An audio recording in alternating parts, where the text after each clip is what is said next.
원숭이 뛰는 이번 여름, 색깔의 반팔을 입어야 금전운이 들어옵니다. 원숭이띠, 여러분 오늘 이 영상은 반드시 끝까지 봐주셔야 합니다. 이번 여름 옷 색깔 하나가 금전운을 완전히 바꿔놓습니다. 어떤 색을 입느냐가 돈이 들어오느냐 나아가느냐를 결정합니다. 사주학에서는 색깔과 기운의 관계를 수천 년 전부터 연구해 왔습니다. 옷 색깔 하나가 몸에 흐르는 기운을 바꿉니다. 그 기운이 재물을 끌어당깁니다.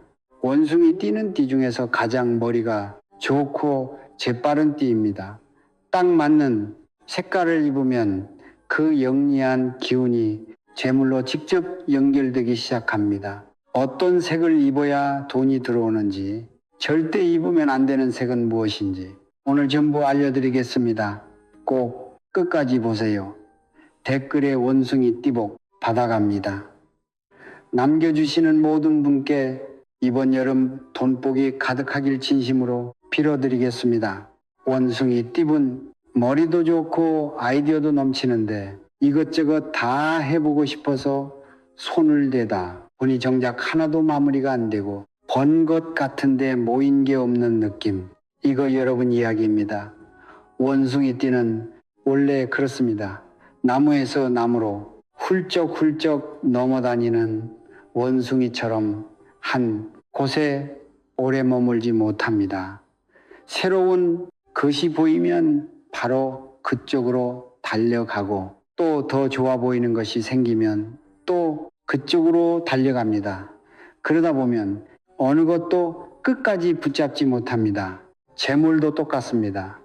기운이 집중되지 않으면 번 돈도 금방 흩어집니다. 그런데 두 천년불의 여름이 바로 그 흩어지는 기운을 한 곳으로 모아주는 시기입니다.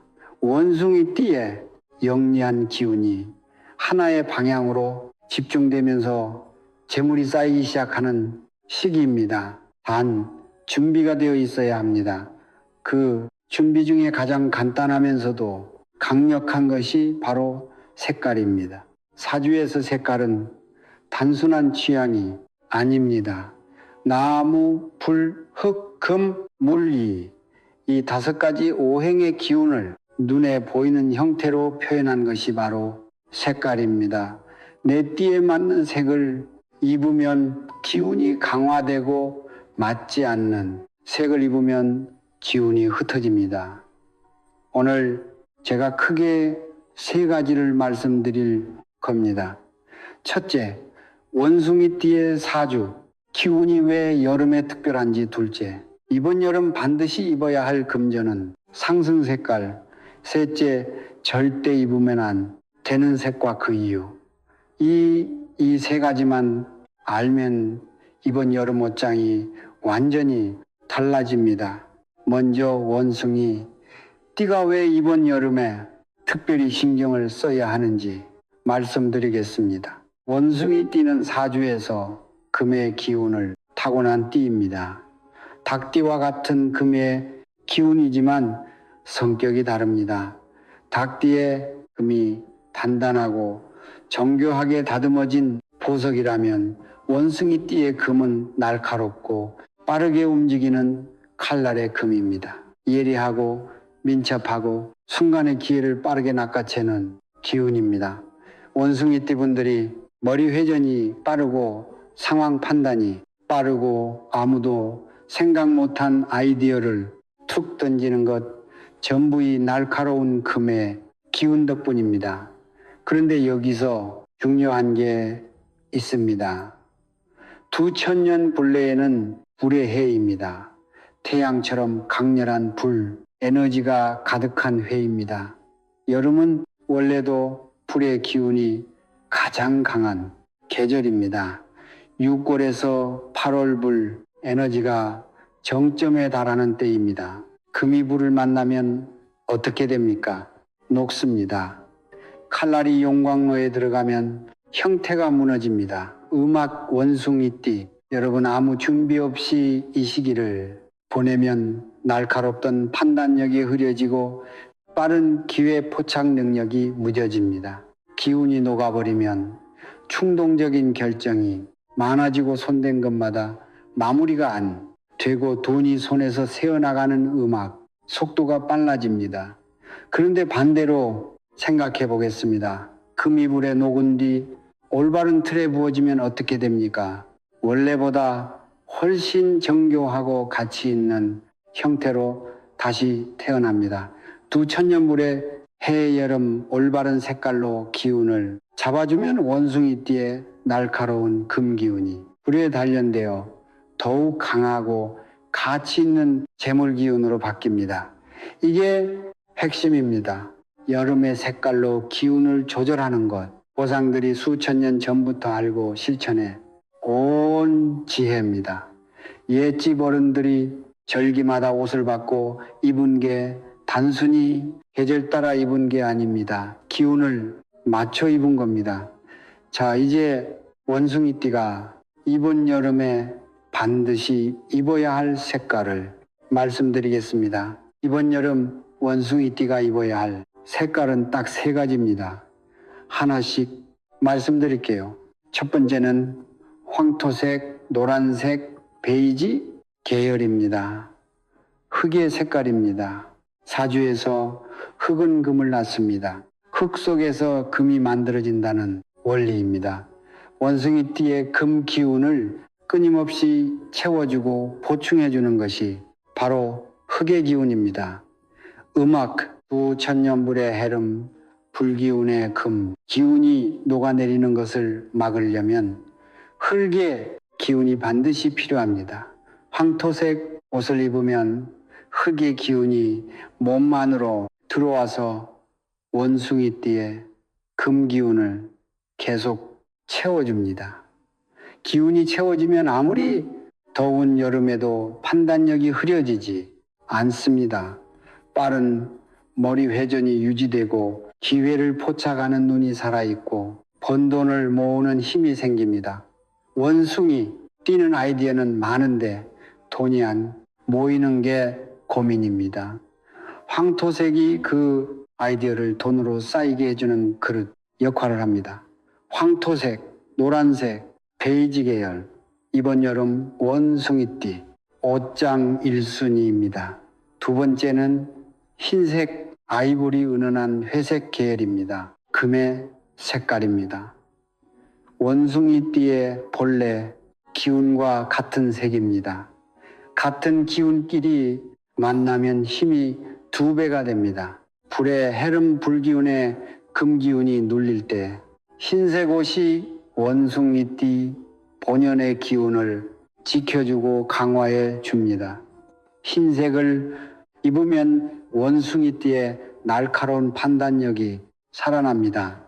충동적으로 여러 곳에 손대던 것이 줄어들고 하나에 집중해서 끝까지 밀어붙이는 힘이 생깁니다. 원숭이띠의 가장 큰 약점이 산만함입니다. 흰색이 그 산만함을 정갈하게 잘라내고 집중력을 올려주는 역할을 합니다. 중요한 계약이나 협상이 있는 날 결정을 내려야 하는 날 흰색 계열을 입고 나서세요. 평소보다 훨씬 날카롭고 정확한 판단을 내릴 수 있습니다. 흰색 아이보리, 은은한 회색 계열, 원숭이띠의 집중력을 끌어올리는 색입니다. 세 번째는 검은색 짙은 네이비 계열입니다. 물의 색깔입니다. 사주에서 금은 물을 낳습니다. 금에서 물이 만들어진다는 원리입니다. 원숭이띠의 금 기운이 물의 기운으로 이어지면서 지혜와 유연함이 생깁니다. 검은색 옷을 입으면 원숭이띠의 날카로운 기운에 유연함이 더해집니다. 날카롭기만 하면 부러집니다. 유연함이 더해진 날카로움이 가장 강한 기운입니다. 게다가 물의 기운은 흐르는 성질이 있습니다. 재물이 흐르듯이 들어온다는 뜻입니다. 막혀있던 재물의 흐름이 검은색을 입는 날 뚫리기 시작합니다. 사람을 만나는 날, 새로운 거래를 트는 날, 검은색 계열을 입고 나서세요.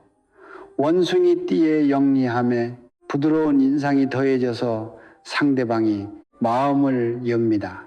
검은색, 진한 네이비 원숭이띠의 재물 흐름을 튀게 해주는 색입니다. 정리하면 이렇습니다. 황토색, 노란색 개를 입으면 근기운이 채워지고 아이디어가 돈으로 쌓입니다. 흰색 아이보리, 개회를 입으면 집중력이 올라가고 날카로운 판단력이 살아납니다. 검은색, 네이비를 입으면 유연함이 더해지고 막혀있던 재물의 흐름이 트입니다. 이 세 가지 색깔 계열로만 이번 여름을 입으세요.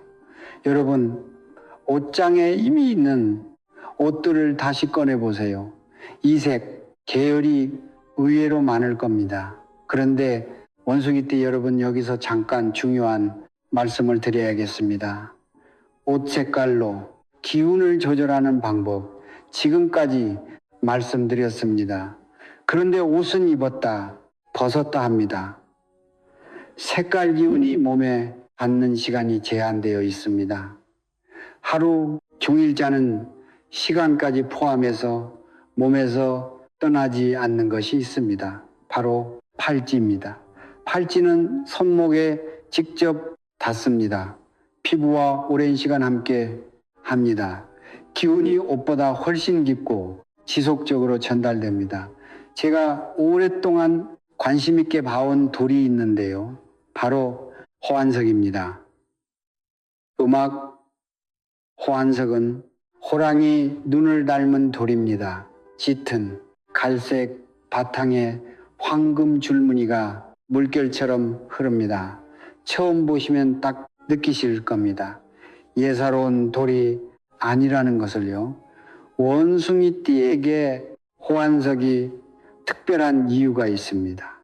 호환석의 갈색은 흙의 기운입니다. 방금 말씀드렸죠?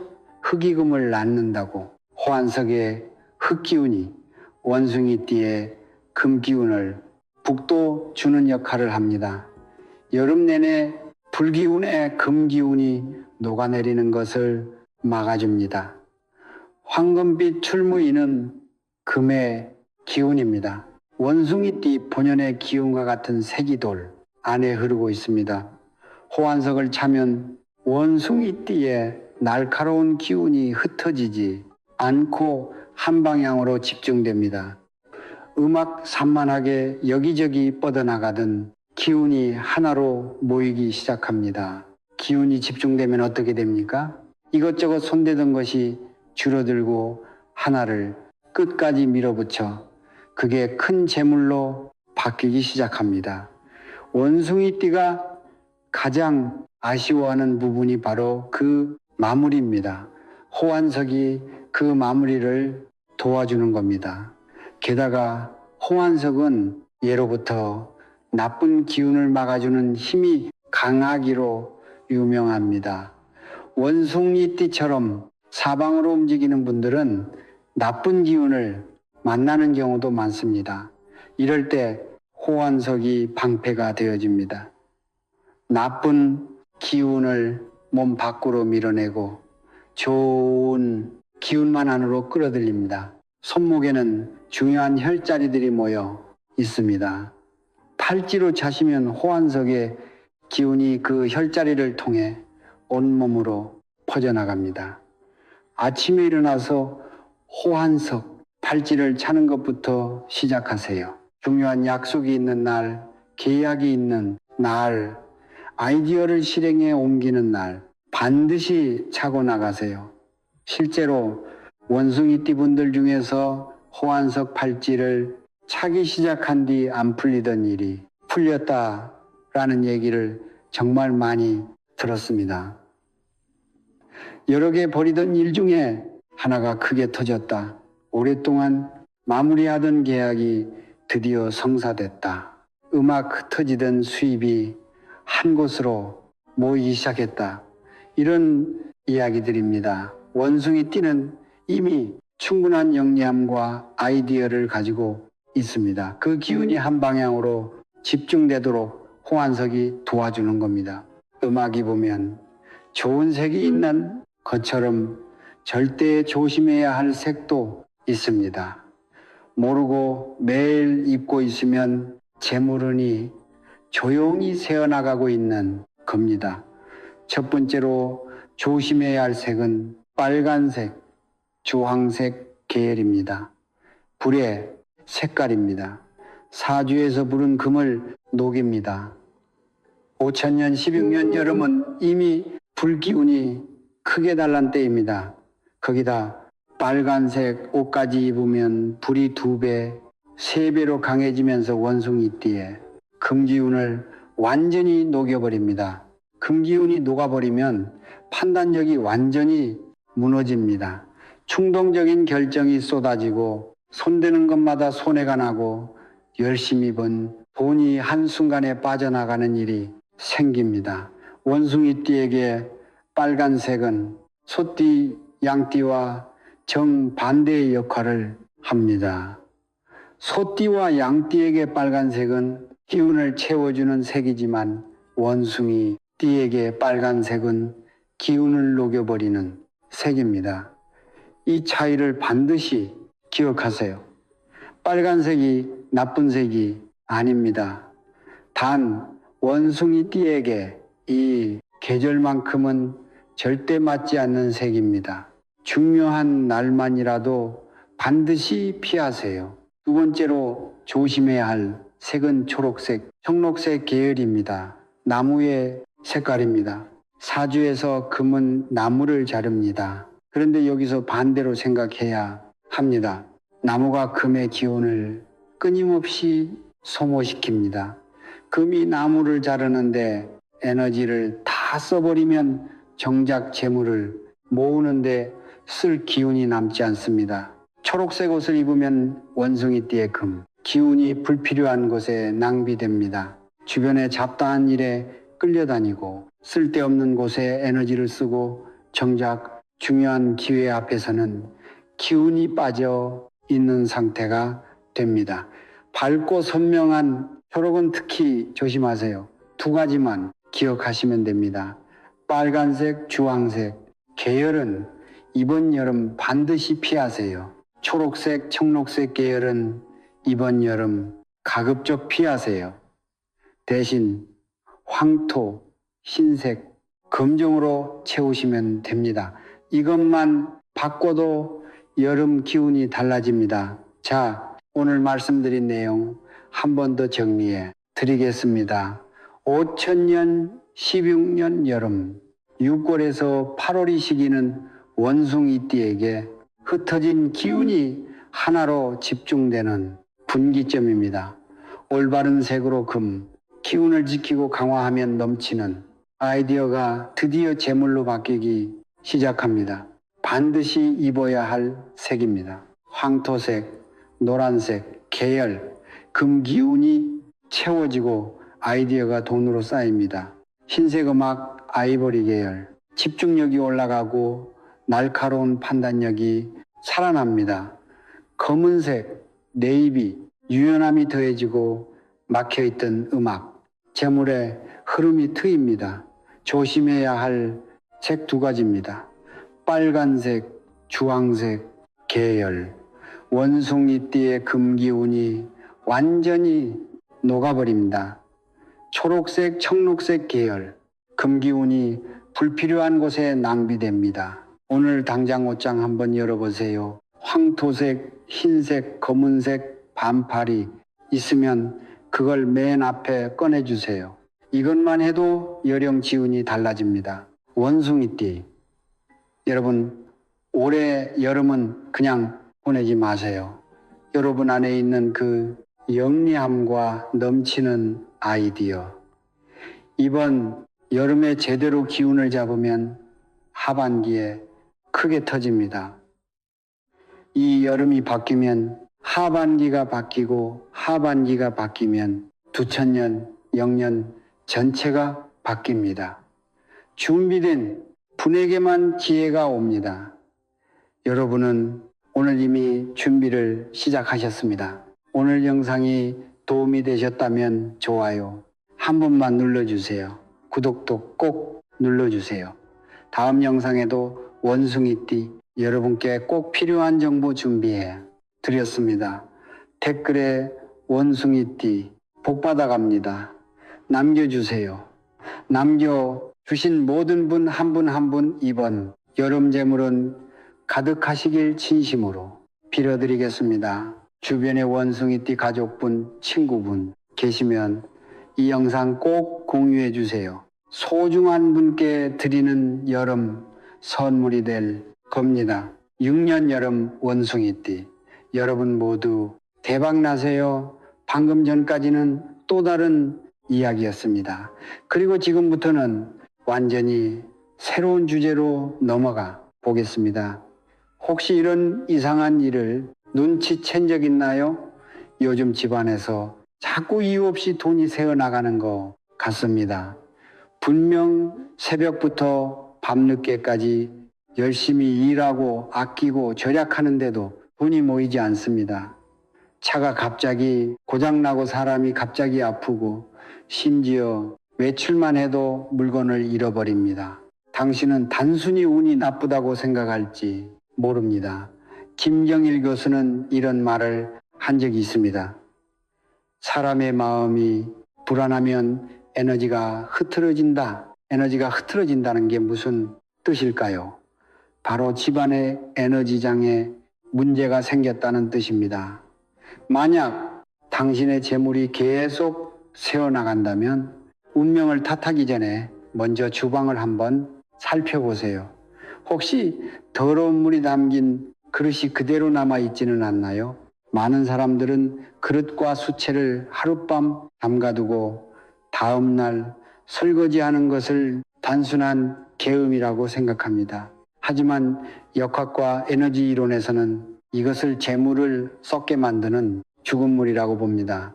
특히 집안에 특정한 두 곳에 하룻밤 지난 물이 남아있다면 그것은 단순히 계음의 문제가 아니라 가족 전체의 재물을 끊고 좋지 않은 기운을 불러들이는 원인이 될 수 있습니다. 이것은 미신이 아니라 에너지 보존의 원리에 관한 이야기입니다. 그 치명적인 두 장소를 공개하기 전에 재미있는 이야기를 하나 해드리고 싶습니다. 구독 버튼을 한번 눌러보세요. 저를 위한 것이 아니라 당신 자신을 위한 것입니다. 왜냐하면 그 버튼을 누르는 순간 당신의 잠재의식은 나는 스스로 유익한 것을 향해 다가가고 있다라는 신호를 받게 되기 때문입니다. 이 신호는 오늘 하루의 에너지 주파수를 바꿀 수 있습니다. 원한다면 댓글에 운이 트인다라는 말을 먼저 남겨 보셔도 좋습니다. 그것을 하나의 에너지 연결이라고 생각해 음악 보세요. 실제로 많은 사람들이 이 말을 남긴 뒤 그날 예상치 못한 작은 행운을 경험했다고 말합니다. 믿기 어렵다면 직접 한번 해보세요. 자, 이제 본격적으로 시작해 보겠습니다. 먼저 몇 가지 질문을 드릴게요. 당신 이야기인지 한번 들어보세요. 당신은 매일 날이 밝기도 전에 일어나 밤 늦게서야 잠자리에 들지 않나요? 먹는 겉도 입는 것도 아까워하고 배달 음식조차 시키기 아까워 남은 반찬으로 끼니를 해결하지 않나요? 스스로 충분히 노력하기만 하면 언젠가는 삶이 좋아질 거라고 믿고 있지 않나요? 그런데 결과는 어떻습니까? 연말에 계산해 보면 주머니 사정은 오히려 더 궁핍합니다. 심지어 돈을 아낄수록 오히려 돈 나갈 일이 더 많아지는 경우도 있습니다. 수도관이 터지고 휴대전화를 떨어뜨리고 빌려준 돈을 돌려받지 못하기도 합니다. 혹시 문제의 원인이 절약하는 방식에 있을 수 있다고 생각해 본 적이 있나요? 김경일 교수는 사람들의 마음을 찌르는 말을 한 적이 있습니다. 많은 사람들은 능력이 부족해서 가난한 것이 아니라 습관 때문에 가난하다. 어떤 습관일까요? 바로 물을 대하는 태도입니다. 우리는 흔히 물이 곧 재물이라는 말을 합니다. 하지만 물에도 살아있는 물과 죽은 물, 좋은 물과 나쁜 물이 있다는 사실을 알고 있나요? 살아있는 물은 흐르고 깨끗하며 생명력이 있습니다. 죽은 물은 정체되어 있고 더러우며 좋지 않은 기운을 만들어냅니다. 당신이 매일 열심히 돈을 버는 것은 살아있는 물과 같습니다. 하지만 집안에 하룻밤 묵은 물을 그대로 두면 그것은 죽은 물이 됩니다.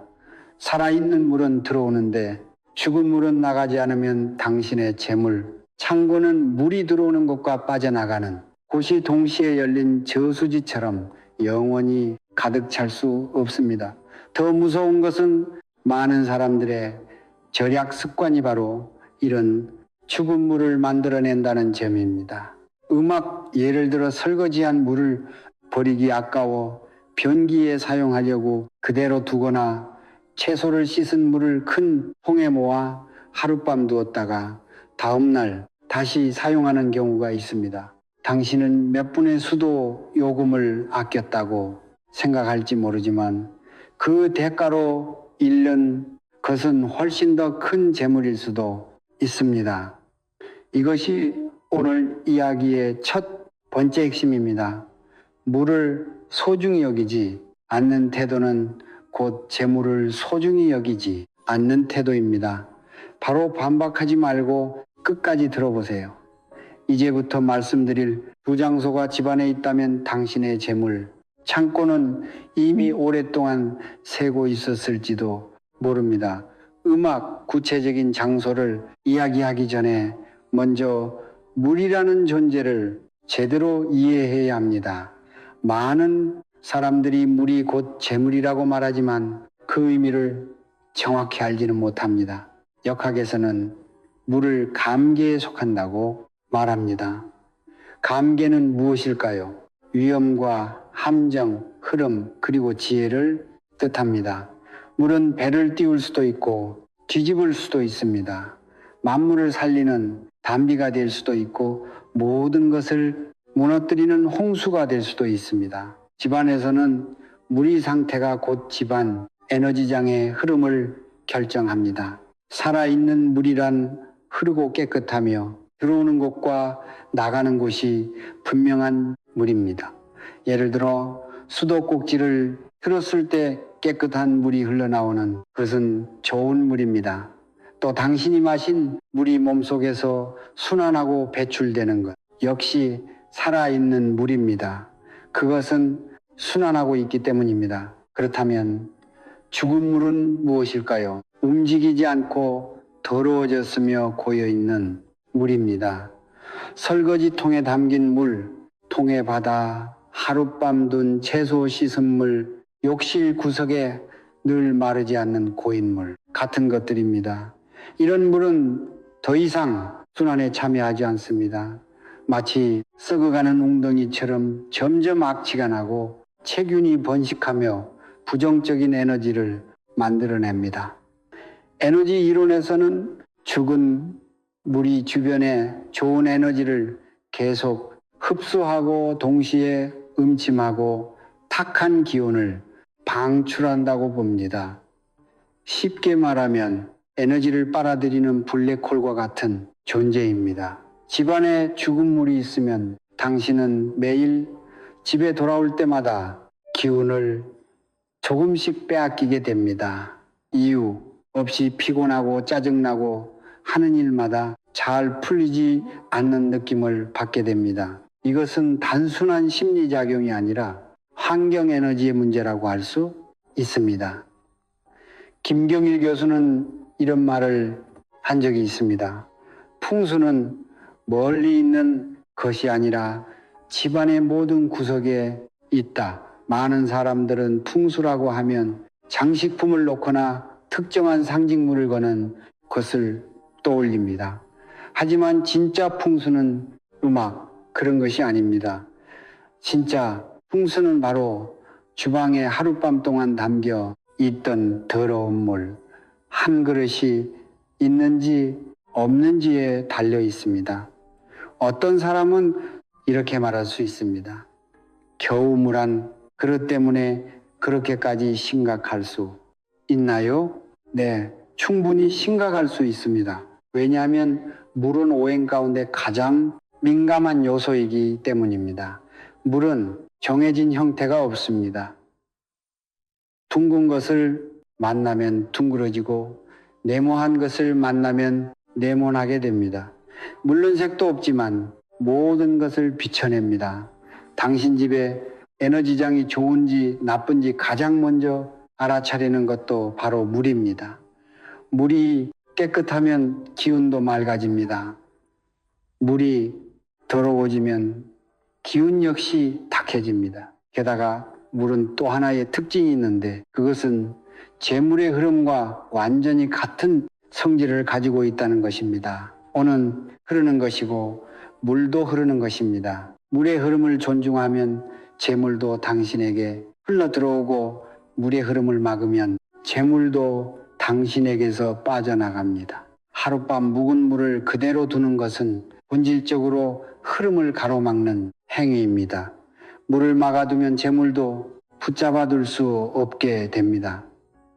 이 이야기를 하니 실제로 있었던 한 사례가 떠오릅니다.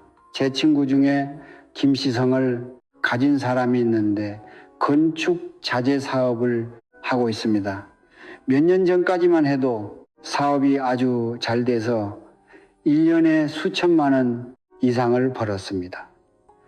그런데 지난해부터 이유도 모른 채 내리막길을 걷기 시작했습니다. 계약은 들어오지 않고 외상값은 회수되지 않았으며 동업자는 돈을 들고 잠적해버렸습니다. 어느 날 그가 저를 찾아와 문을 열고 들어서자마자 한숨을 쉬며 말했습니다. 제가 원래 이런 시련을 겪을 운명이었던 걸까요? 저는 바로 대답하지 않고 먼저 그의 집을 찾아갔습니다. 그런데 무엇을 보았는지 아십니까? 주방 싱크대에는 사흘 전에 사용한 그릇들이 그대로 쌓여 있었고 물은 이미 검게 변해 표면에는 하얀 막이 떠 있었습니다. 욕실에는 큰 통 4개가 놓여 있었는데 모두 빨래한 물을 받아둔 것이었고 어떤 통의 물은 이미 곰팡이까지 생긴 상태였습니다. 저는 물었습니다. 이 물들 언제부터 안 버렸어요? 그는 말했습니다. 물 아끼려고요. 변기물 내릴 때 쓰려고 모아두는데 보통 일주일에 한 번씩 비웁니다. 일주일입니다. 여러분 하룻밤만 지나도 이미 고인물인데 일주일은 어떤 개념일까요? 그것은 고인물 중에 고인물이고 탁한 기운 중에서도 가장 탁한 기운입니다. 저는 그에게 말했습니다. 사업 걱정은 잠시 접어두고 집에 있는 모든 저장된 물부터 다 버리세요. 그리고 주방과 욕실을 깨끗하게 정리한 뒤 한 달 동안 계속 유지해 보세요. 그는 반신반의하면서도 그대로 실천했습니다. 한 달 뒤 그에게 전화가 왔는데 목소리부터 달라져 있었습니다. 그는 말했습니다. 믿기 힘들겠지만 방금 2억 원이 넘는 계약을 따냈어요. 예전 거래처에서 소개해 준 건입니다. 게다가 돈을 들고 도망갔던 동업자가 먼저 연락해서 1,000만 원을 갚겠다고 했어요. 이것은 우연이 아닙니다. 집안의 고인물을 치운 순간부터 그의 기운이 바뀌기 시작한 것입니다. 자, 이론도 설명했고 사례도 하나 들려드렸습니다. 이제 첫 번째 치명적인 장소에 대해 말씀드리겠습니다. 많은 사람들이 매일같이 저지르면서도 전혀 모르고 있는 실수입니다. 하룻밤 묵은 물을 절대 남겨두면 안 되는 첫 번째 장소는 바로 집주방의 싱크대입니다. 먼저 한 장면을 떠올려 보겠습니다. 저녁 식사를 마친 뒤 피곤해서 설거지를 하기 싫습니다. 음악 식탁과 조리대에는 그릇과 수저가 잔뜩 쌓여 있고 접시에는 기름이 묻어 있으며 밥그릇에는 밥알이 달라붙어 있습니다. 움직이기 싫어서 내일 쉬자라고 생각합니다. 그래서 더러운 그릇과 접시를 전부 싱크대에 넣고 물을 받아 잠기게 한 뒤 불을 끄고 침실로 들어갑니다. 이제 눈을 감고 상상해 보십시오. 새벽이시 주방은 깜깜합니다. 싱크대 안의 물은 완전히 차갑게 식어 있습니다. 기름은 수면 위에 떠서 회백색 막을 만들고 밥알은 바닥에 갈라앉아 불어 터지기 시작합니다. 수세미는 물속에 잠긴 채 시큼한 냄새를 풍깁니다. 제규는 매분 수백만 마리 단위로 증식하고 있습니다. 음악 다음 날 아침 주방에 들어서면 가장 먼저 보이는 것이 바로 그 더러운 물입니다. 자신도 모르게 미간이 찌푸려지고 코를 막은 채 물을 버리면서 게을 자신을 탓하며 설거지를 시작합니다. 별일 아니라고 생각하시죠? 하지만 제가 말씀드리고 싶은 것은 이 물이 이미 집안에서 하룻밤을 보냈다는 사실입니다. 그것은 손님이 아니라 재앙을 불러오는 존재입니다. 왜 주방 싱크대에 하룻밤 묵은 물이 그렇게 치명적일까요? 이유는 세 가지입니다. 첫째, 주방은 집안의 먹거리와 생계가 시작되는 곳입니다. 전통 풍수에서는 주방이 한 가족의 생활 기반과 재물을 상징합니다. 생활 기반이란 무엇일까요? 바로 당신의 밥줄, 수입, 생존 자본을 의미합니다. 주방이 깨끗하면 복이 왕성해지고 주방이 지저분하면 기운이 약해집니다. 더러운 물을 주방에 담가두는 것은 마치 곡식 창고에 오염된 물을 쏟아붓는 것과 같습니다. 그러니 재물이 새어나가지 않을 수 있겠습니까? 여러 전문가들도 반복해서 강조합니다. 집안이 무너지기 전에 먼저 주방 상태를 보라고 말입니다. 주방의 기운은 돈을 벌고자 하는 의욕에도 직접적인 영향을 줍니다. 생각해 보십시오. 내일 아침 주방에 들어갔을 때 가장 먼저 시큼한 냄새가 나는 싱크대를 본다면 잠재의식은 어떤 신호를 받게 될까요? 지저분함, 정체, 불쾌함입니다. 그런 기운을 안고 밖에 나가 고객을 만나고 회사에 가구 사업을 한다면 일이 순조롭게 풀릴 수 있을까요? 둘째, 하룻밤, 지난 물은 밤 11시 이후부터 음의 기운을 머금은 물로 변한다고 여겨집니다. 밤 11시부터 새벽 1시까지는 하루 중 음의 기운이 가장 강한 시간입니다. 낮에는 햇빛이 비추고 공기가 흐르기 때문에 물이 생기를 품지만 깊은 밤이 되면 물은 움직이지 않고 주변도 조용하고 어두워집니다. 그러면 그 물은 정체된 물이 됩니다.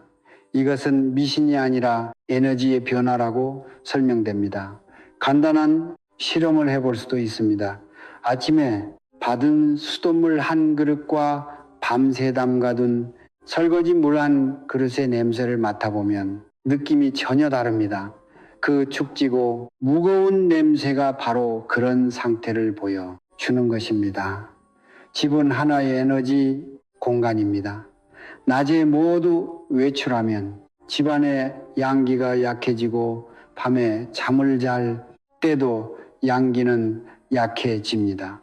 그런데 그런 우리 집안에 하룻밤 내내 머물러 있으면 집에 남아있는 좋은 기운을 계속 흡수하고 좋지 않은 기운을 퍼뜨리게 됩니다. 음악.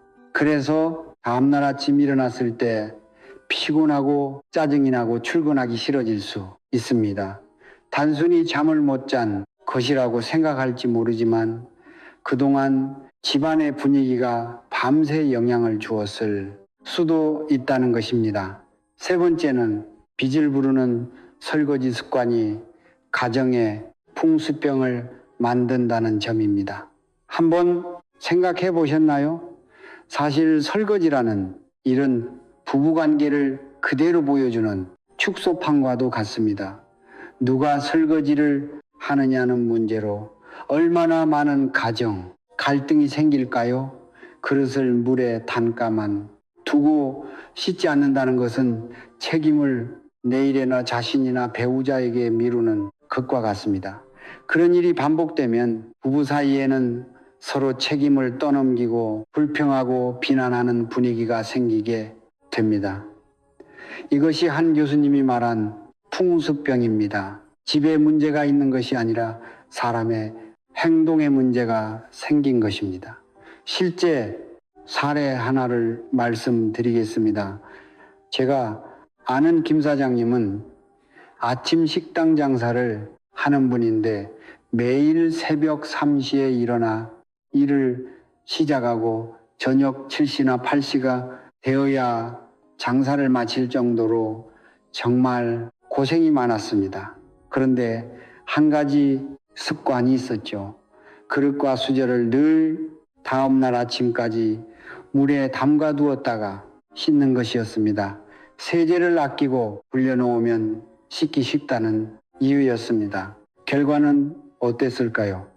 아침 식당을 3년 동안 운영했지만 돈은 모이지 않았고 빚만 잔뜩 졌습니다. 그러던 어느 날 풍수를 아는 친구가 집에 놀러 왔는데 주방에 들어서자마자 인상을 찌푸리며 말했습니다.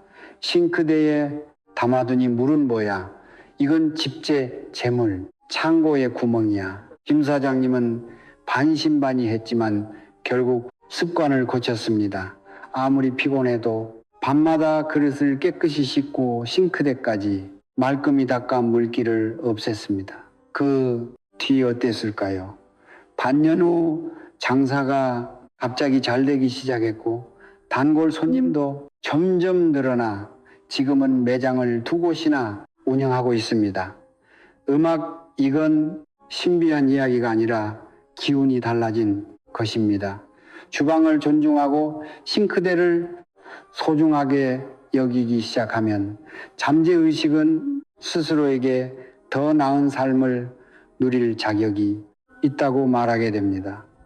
기운이 살아나면 일도 자연스럽게 잘 풀리게 됩니다. 그래서 첫 번째 실천은 오늘 밤부터입니다. 잠자리에 들기 전 모든 그릇을 깨끗이 씻고 싱크대를 말려 하룻밤 묵은 물 한 방울도 남기지 마십시오. 이것은 부지런함의 문제가 아니라 새는 구멍을 막는 일입니다. 자, 첫 번째 장소는 여기까지입니다. 이제 두 번째를 말씀드리겠습니다. 주방에 하룻밤 묵은 물보다 더 은밀하고 더 치명적인 곳이 있습니다. 바로 화장실입니다. 더 정확히 말하면 화장실 안에 고여있는 모든 물입니다. 닦고 남은 물발 씻은 물걸레질한 물은 물론이고 변기 주변에 남아있는 물기까지 포함됩니다. 많은 사람들은 물을 아끼기 위해 세탁물이나 채소를 씻고 남은 물을 대야나 통에 받아두었다가 화장실 물을 내리는데 사용합니다. 얼핏 보면 친환경적인 습관처럼 들리지요. 하지만 기운의 관점에서는 이것을 탁한 기운을 집안으로 들이는 행동이라고 합니다. 왜 화장실의 물이 주방의 물보다 더 무서울까요? 화장실은 오행에서 물에 속하고 원래부터 오물을 배출하는 공간이기 때문입니다. 집안의 더러운 것과 폐수, 배설물이 모두 이곳을 통해 나갑니다. 원래부터 음적이고 탁한 기운이 강한 장소, 인셈입니다. 그런데 거기에 하룻밤 묵은 물까지 저장해두면 탁한 공간에 정체된 더러운 물을 하나도 얻는 것과 같아 부정적인 기운이 2배로 늘어나게 됩니다. 한 교수님은 이런 말을 했습니다. 겉으로 드러난 새는 곳은 막기 쉽지만 숨겨진 새는 곳은 막기 어렵다. 주방에 하룻밤 묵은 물은 눈에 보이는 새는 곳이라 습관만 고치면 됩니다. 하지만 화장실의 고인물은 보이지 않는 새는 곳입니다. 음악 구석에 숨어 있고 통 안에 숨어 있으며 시야 밖에 숨어 있습니다. 돈을 아끼는 줄 알지만 사실은 스스로 함정을 파고 있는 것입니다. 화장실의 고인물이 어떤 세 가지 문제를 일으키는지 설명해 보겠습니다. 첫 번째는 뜻밖의 재물 손실입니다. 이런 경험 있으신가요? 차가 갑자기 고장나 수리비로 수백만 원이 들거나 갑자기 병원 검사를 받게 되어 큰 돈이 나가거나 이유 없이 벌금을 내거나 물건을 잃어버리거나 빌려준 돈을 돌려받지 못하는 경우 말입니다. 이런 일들은 우연처럼 보이지만 기운의 관점에서는 모두 숨겨진 누수 현상으로 드러난 결과입니다. 보이지 않는 누수란 무엇일까요? 재물 창고에 보이지 않는 구멍이 생겨 돈이 쓰이는 것이 아니라 새어나가는 것입니다. 그리고 화장실의 고인물이 바로 그 구멍의 시작점입니다. 화장실은 오물을 배출하는 장소인데 더러운 물을 계속 저장해두면 탁한 기운이 그곳에 머물게 됩니다. 탁한 기운이 빠져나가지 못하면 결국 가족에게 되돌아옵니다. 가벼우면 재물이 새고 심하면 병이 생깁니다. 또 다른 실제 사례를 말씀드리겠습니다. 한 분이 저를 찾아와 지난 두 운이 없었다고 했습니다. 무슨 일을 해도 손해를 보고 운전 중 추돌 사고를 당했으며 집배관이 터져 바닥이 물에 잠겼고 통장까지 이유 없이 잃어버렸다고 했습니다. 그래서 제가 집을 찾아갔습니다. 화장실에 들어서는 순간 깜짝 놀랐습니다. 구석에 큰 통이 6, 개에서 7개나 쌓여 있었는데 모두 세탁고 남은 물이었고 어떤 통은 물이 초록빛으로 변해 있었으며 모기까지 날아다니고 있었습니다. 집주인은 물 아끼려고요. 통이면 화장실 문을 열어 번내릴 수 있거든요 라고 말했습니다. 저는 곧바로 물었습니다. 지난 2해 동안 돈이 모이지 않았고 예상치 못한 지출이 계속 있었죠. 그러자 그분은 맞아요. 지난 달에는 차를 수리했고 이번 달에는 아이 치과 치료비로 300만 원이 들었어요 라고 했습니다. 그래서 저는 말했습니다. 이 물부터 모두 버리세요. 앞으로는 화장실 물 내리는 용도라 해도 그날 다 쓰고 절대 하룻밤 넘겨 보관하지 마세요. 그리고 매일 밤 자기 전에 화장실 바닥을 닦고 변기 뚜껑도 닫으세요. 그분은 그대로 실천했습니다. 석 달 뒤 연락이 왔는데 집안일이 갑자기 술 풀리기 시작했고 남편 월급이 올랐으며 본인도 작은 경품에 당첨되었다고 했습니다. 금액은 크지 않았지만 1년 넘게 뜻밖의 수입이 없었던 상황이었다고 했습니다. 이것은 마법이 아니라 숨겨진 누수를 막은 결과입니다. 두 번째 문제는 건강 악화입니다. 현대 과학의 관점에서 보면 화장실에 물을 저장해두면 세균과 모기가 번식하고 곰팡이가 퍼져 가족의 호흡기와 피부, 면역력에 영향을 줍니다. 전통적인 지혜의 관점에서는 물은 음의 성질을 가진 고인물이 많아지면 집안의 음기가 강해지고 음가 강해지면 양기가 약해집니다. 양기가 약해지면 사람은 병에 걸리기 쉬워집니다. 화장실에서 냄새가 나거나 물이 고여 있을 때 가족들이 유난히 감기에 잘 걸리고 알레르기가 생기며 쉽게 피곤해지는 것을 느껴보신 적이 있나요? 그것은 단순한 우연이 아닙니다. 세 번째 문제는 재물이 나가기만 하고 들어오지 않는다는 것입니다. 풍수에서 화장실은 배출과 정리를 상징하며 그 에너지는 원활하게 빠져나가는 것이 중요합니다. 집에서 나오는 폐수와 우물은 신속하게 배출돼야 합니다. 이것을 더러운 것은 내보내고 깨끗한 것은 남긴다고 합니다. 하지만 화장실에 물을 저장해 두면 출구에 오물을 붙잡아 두는 것과 같습니다.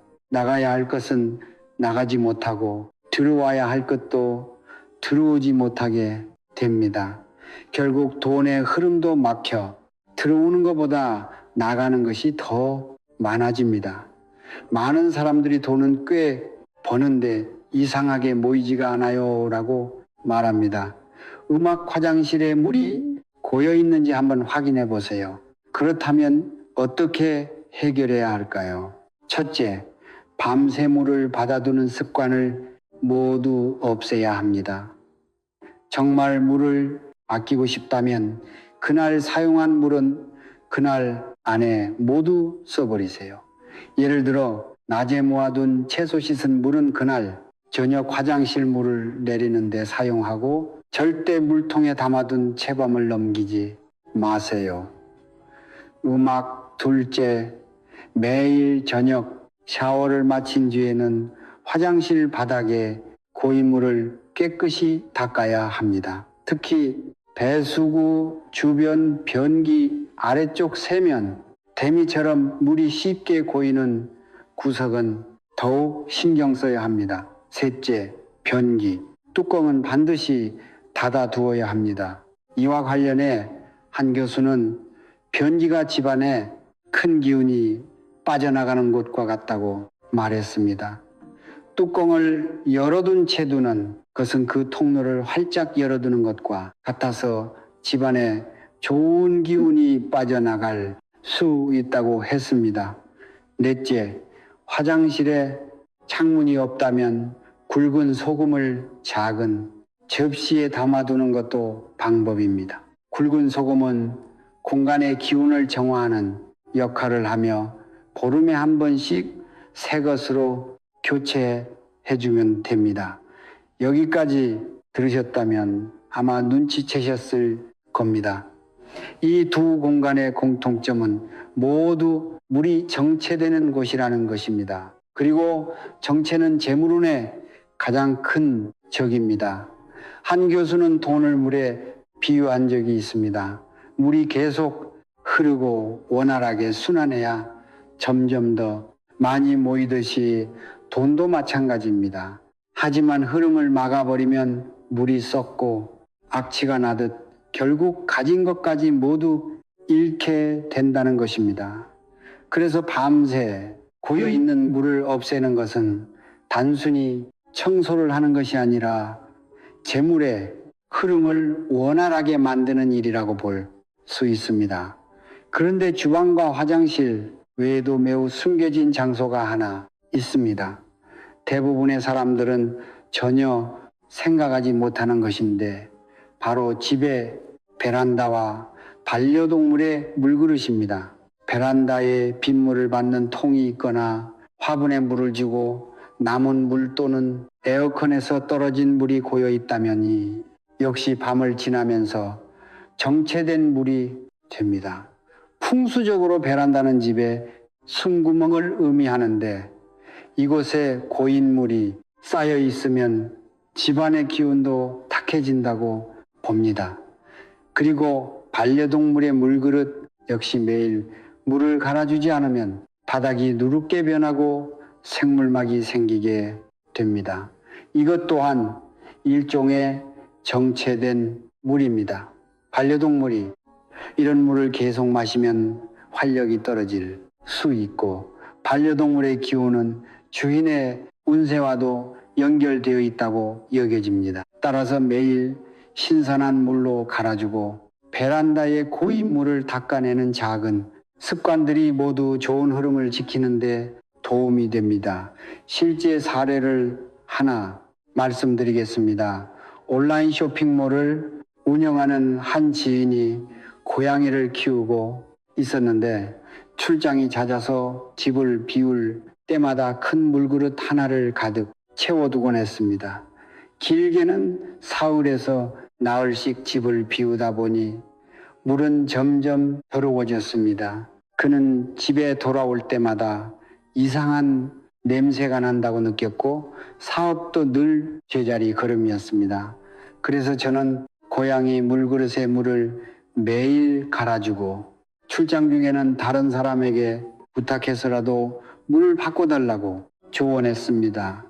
그는 그대로 실천했고 그 후 고양이는 훨씬 활발해졌습니다. 게다가 어느 날 라이브 방송 판매 갑자기 주문이 폭조해 평소에 5배에 달하는 매출을 올렸습니다. 그는 자신이 바꾼 것은 아무것도 없고 단지 매일 고양이 물만 갈아주었을 뿐이라고 말했습니다. 여러분, 기운이라는 것은 이렇게 사소한 디테일 속에 숨어 있습니다. 자, 2가지 주요한 문제점과 1가지 숨겨진 지점까지 모두 말씀드렸습니다. 아마 어떤 분들은 너무 과장된 이야기로 생각하실 수도 있습니다. 괜찮습니다. 믿지 않을 수는 있어도 알아두는 것은 나쁘지 않습니다. 이제 더 중요한 이야기를 해보겠습니다. 사람이 내리막길을 걷기 시작할 때 나타나는 4가지 전조입니다. 이것은 제가 한 교수의 지혜를 바탕으로 정리한 내용입니다. 스스로에게 대입해 보면서 몇 가지나 해당되는지 확인해 보세요. 하지만 그 전에 1가지 질문을 드리고 싶습니다. 최근 들어 무슨 일을 하든 의욕이 나지 않는다고 느낀 적이 있나요? 좋은 일이 늘 나를 피해가는 것 같다고 느낀 적은 없나요? 만약 그런 느낌이 있다면 지금부터 말씀드리는 4가지를 꼭 주의해 깊게 들어보시기 바랍니다. 교수는 사람이 불운해지는 것은 갑자기 일어나는 일이 아니라 반드시 전조가 있다고 말했습니다.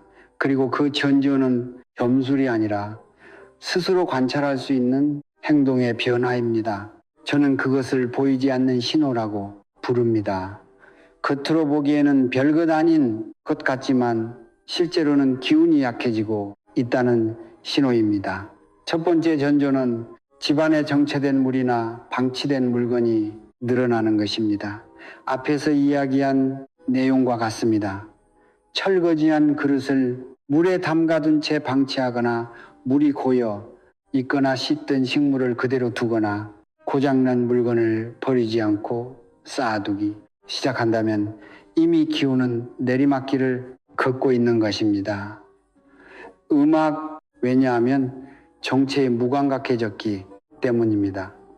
정체에 익숙해진 사람의 재물은 결정될 수밖에 없습니다. 저는 사용하지 않는 물건으로 가득 찬 집, 늘 설거지가 쌓여있는 싱크대를 가진 사람들을 많이 보았습니다. 그리고 그들의 삶도 마치 그 물건들처럼 멈춰서 있었습니다. 2번째 전조는 생활, 리듬이 무너지기 시작하는 것입니다. 가끔 밤을 새는 정도가 아니라 지속적으로 늦게 자고 늦게 일어나거나 낮에는 멍하고 밤에는 지나치게 정신이 또렷한 상태를 말합니다.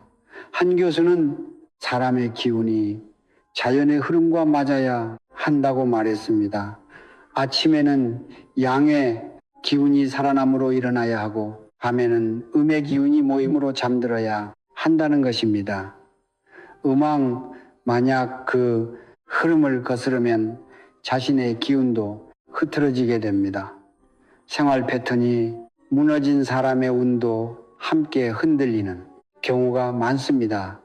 이유는 간단합니다. 몸이 계속 에너지를 소모하고 있기 때문에 좋은 기회를 받아들일 힘이 부족하기 때문입니다.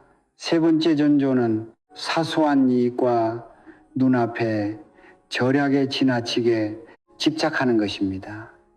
예를 들어 물을 모아 화장실에 사용하거나 남은 음식을 계속 먹거나 가장 싸지만 품질이 좋지 않은 물건만 고르는 행동입니다. 이런 행동 자체가 잘못된 것은 아닙니다. 음악하지만 지나치게 집착하는 것이 문제입니다. 몇 분의 수도 요금이나 식비를 아끼는데 너무 많은 에너지를 쓰게 되면 자신의 에너지 수준도 낮아지게 됩니다. 한 교수는 사람은 지나치게 아끼기만 하면 오히려 가난해질 수 있다고 말했습니다. 왜냐하면 관심이 버는 것에 있는 것이 아니라 아끼는 것에만 머물기 때문입니다. 더 많이 벌 방법은 고민하지 않고 지출을 줄이되만 집중하게 되면 결국 재물의 그릇도 점점 작아질 수밖에 없습니다. 저는 극단적인 사례를 하나 본 적이 있습니다. 어떤 지인은 전기요금을 아끼려고 밤에 불도 켜지 않고 다니다가 결국 넘어져 다쳤고 치료비로 3천만 원이나 쓰게 됐습니다. 이것이 바로 작은 돈을 아끼려다 큰 돈을 잃는 경우입니다. 넷째 징후는 감정이 오랫동안 불평과 무력감에 머물러 있는 상태입니다. 왜? 다른 사람들은 그렇게 잘 되는데 나만 안 되는 걸까 하고 늘 생각합니다. 나는 이미 충분히 노력했는데 왜 상황은 그대로일까 하고 늘 생각합니다. 문제의 원인을 언제나 외부에서 찾습니다. 직장이 좋지 않다.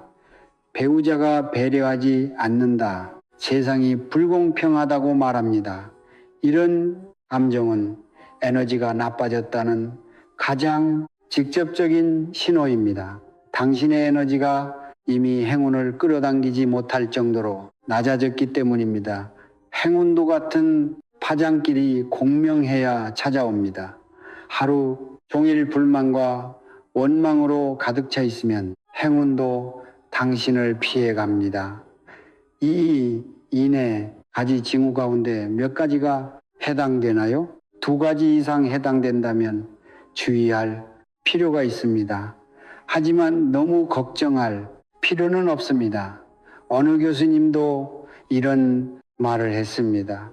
자신의 운명을 아는 사람은 근심하지 않는다. 당신이 영상을 보게 된 것도 인연이 닿았기 때문입니다. 이제 제가 가장 간단한 손실 차단 방법을 알려드리겠습니다. 돈도 들지 않고 풍수를 보러 사람을 부를 필요도 없습니다. 오늘 밤부터 바로 할 수 있습니다. 지금부터 바뀌고 싶다면 이 순간 마음속으로 스스로에게 이렇게 말해보세요. 오래된 에너지는 이미 떠났다. 이 힘을 더 강하게 만들고 싶다면 댓글에 인해 글자를 그대로 적어보세요. 그 말을 적고 나면 가슴이 한결 가벼워지는 것을 느끼게 될 것입니다. 그것은 착각이 아니라 당신의 에너지가 비워지기 시작했다는 신호입니다. 많은 사람들이 이 말을 적은 뒤 그날 밤 유난히 깊고 편안한 잠을 잤다고 말했습니다. 자, 이제 방법을 알려드리겠습니다. 제가 말하는 대로 따라하고 일주일 동안 꾸준히 실천해 보세요. 음악집의 분위기가 달라졌는지 직접 확인해 보시기 바랍니다. 더 이상 뜸 들이지 않겠습니다. 오늘 밤부터 이 3가지 행동을 시작해서 일주일 동안 계속해 보세요. 첫 번째는 잠들기 전 3가지 끈입니다. 매일 밤 자기 전에 3가지를 하십시오. 첫째, 물 끊기입니다. 주방 싱크대에 남아있는 물을 모두 빼고 설거지를 끝낸 뒤 행주로 싱크대, 안팎을 깨끗이 닦으십시오. 수도꼭지는 단단히 잠과 물방울이 떨어지지 않게 해야 합니다. 둘째, 습기 끊기입니다. 욕실 바닥에 고인 물을 닫고 세면대 위에 물기를 제거하며 변기 뚜껑을 닫아 두십시오. 욕조가 있다면 욕조의 물도 모두 빼야 합니다. 셋째, 잡다한 물 끊깁니다. 집안에 물이 담긴 용기를 전부 확인해 보십시오. 물컵, 물병, 꽃병, 어항, 반려동물, 물그릇까지 모두 포함됩니다. 마시지 않는 물은 버리고 사용하지 않는 용기는 거꾸로 엎어두십시오. 어항은 그대로 두어도 되지만 물이 맑게 유지돼야 합니다. 이 세 가지만 해도 하루에 5분도 걸리지 않습니다. 하지만 꾸준히 하면 아침에 일어났을 때 기분이 완전히 달라지는 것을 느끼게 됩니다. 주방에 들어갔을 때 보이는 것이 깨끗함과 상쾌함, 질서라면 잠재의식은 당신에게 오늘이 좋은 하루가 될 것이라고 말해줄 것입니다. 두 번째는 굵은 소금 정화법입니다. 굵은 소금을 준비해 작은 접시에 담아 집안에서 가장 음기가 강한 곳에 놓으십시오. 보통 두 곳이 있습니다. 하나는 주방, 구석, 특히 싱크대 아래 수납장이고 다른 하나는 욕실 구석으로 세면대, 아래나 변기 옆입니다. 단물이 튀지 않는 곳이어야 합니다. 전통적인 지혜에서는 굵은 소금이 탁한 기운을 흡수하고 공간을 정화하는 역할을 한다고 여겼습니다. 집안의 음기와 탁한 기운을 빨아들인다고 보는 것입니다. 보름에 한 번씩 새 것으로 바꾸고 사용한 소금은 바로 변기에 버려 물로 내려 보내십시오. 쓰레기 통에 버리지는 마십시오. 이 방법은 제가 만든 것이 아닙니다. 연세 많은 분들의 집을 보면 주방과 욕실에 작은 소금 접시를 두는 경우가 많습니다. 이것은 미신이 아니라 가장 소박한 환경 정화 방식입니다.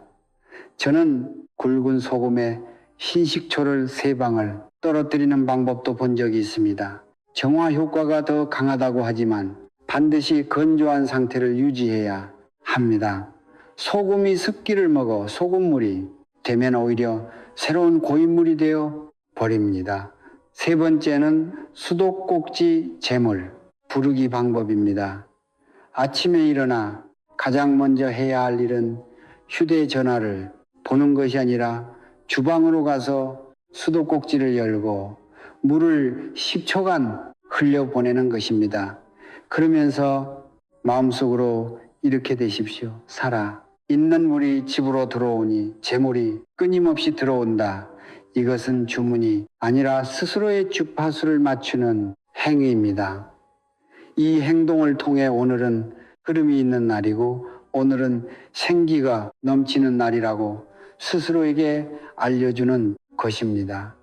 잠재의식이 이 신호를 받아들이면 하루 종일 더 적극적이고 예민해지며 기회를 잡기 쉬워집니다.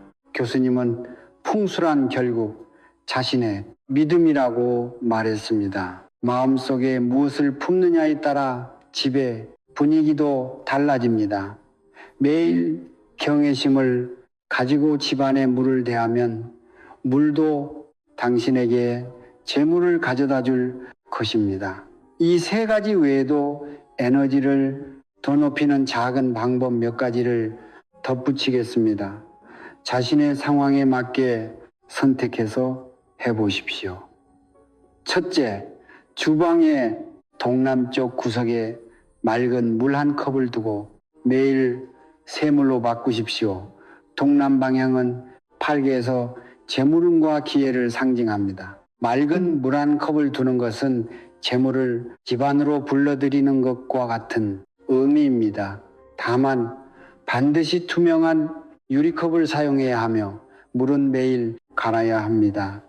절대로 하룻밤 지난 물을 그대로 두어서는 안 됩니다. 그런 물은 새로운 고인물이 되기 때문입니다. 둘째, 집에 어항이 있다면 물을 항상 맑게 유지하고 물고기들이 활기차게 움직이도록 해야 합니다. 죽은 물에 죽은 물고기까지 더해지면 좋지 않은 징조로 여겨집니다. 어항은 거실의 재물 자리에 두는 것이 좋습니다. 즉 현관으로 들어왔을 때 대각선 방향의 가장 안쪽 구석입니다. 침실이나 주방에는 두지 마십시오. 셋째, 매달 하루를 정해 수도 배관을 깨끗하게 청소하십시오. 모든 수도꼭지를 열어 물이 5분 동안 흐르게 하여 배관 안에 고여 있던 물을 흘려보내면 됩니다. 식초와 베이킹소다를 함께 사용해 싱크대, 배수구 변기를 청소하고 냄새와 찌든을 없애세요. 이것은 단순히 위생을 위한 일이 아니라 집안의 기운을 한번 크게 정리하는 과정이기도 합니다. 네. 번째로 지안 수꼭지에서 물이 새고 있는지 확인해 보세요. 풍수에서는 물이 떨어지는 수도꼭지를 돈이 새는 것에 비유합니다. 물방울 하나하나가 재물운을 흘려보내는 것과 같다는 뜻입니다. 만약 물이 새는 곳을 발견했다면 즉시 패킹을 교체하거나 수리하세요. 이런 작은 부분을 가볍게 여기지 마세요. 김정일 교수도 물이 새면 재물이 새고 재물이 새면 결국 물도 샌다는 취지의 이야기를 한 적이 있습니다. 반대로 말하면 물이 새는 것은 곧 재물이 새는 것과 같습니다. 제가 아는 한 부동산 사업가는 설날이 오기 전에 꼭 하는 일이 있습니다. 집안의 모든 배관과 수도꼭지 배수구를 전문가에게 점검받는 것입니다. 물이 새는 곳은 바로 수리하고 막힌 곳은 바로 뚫습니다. 그는 물은 재물을 상징하기 때문에 물이 새면 재물이 새고 물이 막히면 재물도 막힌다고 말합니다. 그는 10여 년 동안 그렇게 해왔고 사업도 꾸준히 순조롭게 이어지고 있습니다. 이것은 미신이 아니라 디테일을 존중하는 태도입니다. 또 많은 사람들이 놓치는 곳이 하나 있습니다. 바로 원수기의 저장, 탱크입니다. 만약 저장식, 전기, 온수기를 사용한다면 오랫동안 사용하지 않거나 가열 온도가 충분하지 않을 경우 정체된 물이 될 수 있습니다. 따라서 한 달에 한 번 정도는 온수기 안의 물을 완전히 비운 뒤 다시 가열해 물이 항상 순환되고 신선한 상태를 유지하도록 하는 것이 좋습니다. 자, 실천 방법은 여기까지입니다. 어떤 분들은 너무 간단한 것 아니냐고 생각할 수도 있습니다. 하지만 정말 효과가 있는 것들은 대부분 단순합니다. 어려운 것은 방법이 아니라 꾸준히 실천하는 것입니다. 많은 사람들이 듣고 나서는 맞는 말이라고 생각하지만 돌아서면 금세 잊어버립니다. 실제로 행동으로 옮기는 사람만이 진짜 변화를 만들 수 있습니다. 여기까지가 오늘 내용입니다. 마지막으로 꼭 드리고 싶은 말이 있습니다. 저는 이 채널을 통해 미신을 가르치려는 것이 아닙니다. 저는 풍수가 미신이 아니라 환경심리학과 인과의 원리가 결합된 것이라는 말을 믿습니다. 집을 대하는 태도는 음악 곧 자신의 운명을 대하는 태도입니다. 더러운 물 한 그릇을 그대로 두면서 어떻게 좋은 운이 찾아오기를 바랄 수 있겠습니까? 오늘은 하룻밤 묵은 물과 관련된 두 가지 문제점인 주방 싱크대와 욕실의 고인물에 대해 이야기했고 세 가지 간단한 해결 방법도 알려드렸습니다. 또한 베란다, 반려동물 그릇 물 새는 수도꼭지, 온수기처럼 집안 기운을 좋게 만드는 몇 가지 팁도 함께 소개했습니다. 저는 여러분이 단순히 보고 끝내는 것이 아니라 실제로 실천하기를 바랍니다.